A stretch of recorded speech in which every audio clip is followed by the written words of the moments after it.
কোটা আন্দোলনকারীদের তুচ্ছ তাচ্ছিল্য সুশান্ত পালের, তোমরা এমনিতেই চাকুরি পাবে না, কোটা থাক না থাক।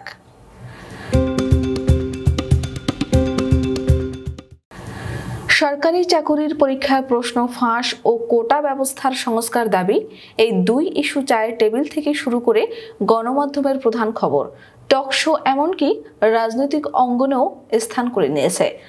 দেশের সোশ্যাল মিডিয়া ইনফ্লুয়েন্সারদের কাছ থেকে এসব ইস্যু নিয়ে লেখালেখি অথবা অবস্থান জানতে চান তাদের ফ্যান ফলোয়াররা।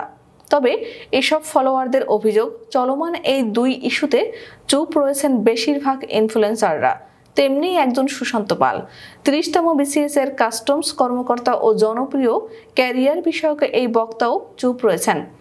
কোটা ও প্রশ্ন ফাঁস ইস্যুতে এই ইনফ্লুয়েন্সারের অবস্থানও জানতে চান তার ফলোয়াররা। তবে সুশান্ত পাল এই দুই ইস্যুতে কোনো লেখালেখি করবেন না বলে জানিয়ে দিয়েছেন। তিনি বলেছেন, এটা তার ব্যক্তিগত সিদ্ধান্ত। এরপর যদি কারো খারাপ লাগে তাহলে হয় আনফলো নতুবা ব্লক করে দিতে বলেছেন। এটা না করলে তিনি নিজেই তাদেরকে ব্লক করার হুঁশিয়ারি দিয়েছেন।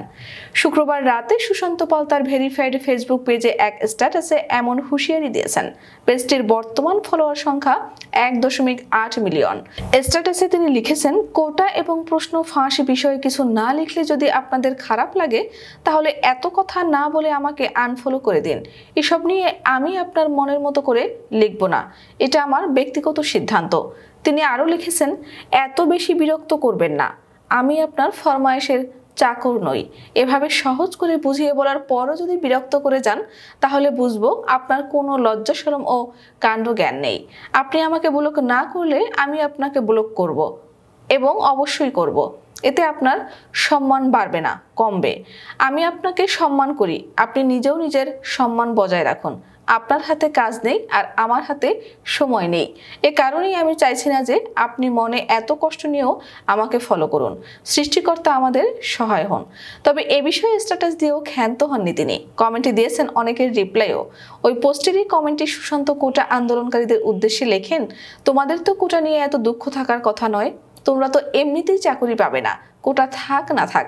আরে ভাই, প্রিলিমিনারি তো পাশ করতে পারবে না, লজ্জা শরম ও পড়াশোনা থাকলে নিশ্চয়ই এখানে পড়ে থাকতে না।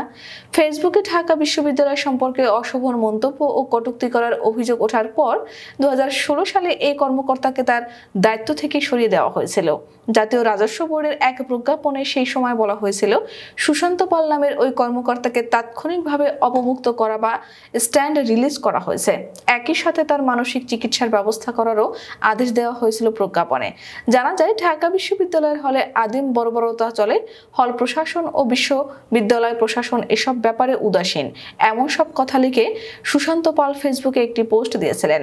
পরে এ নিয়ে ঢাকা বিশ্ববিদ্যালয়ের শিক্ষার্থীরা ক্ষুব্ধ প্রতিক্রিয়া ব্যক্ত করলে সুশান্ত পাল তার ফেসবুকে ক্ষমাও চেয়েছিলেন।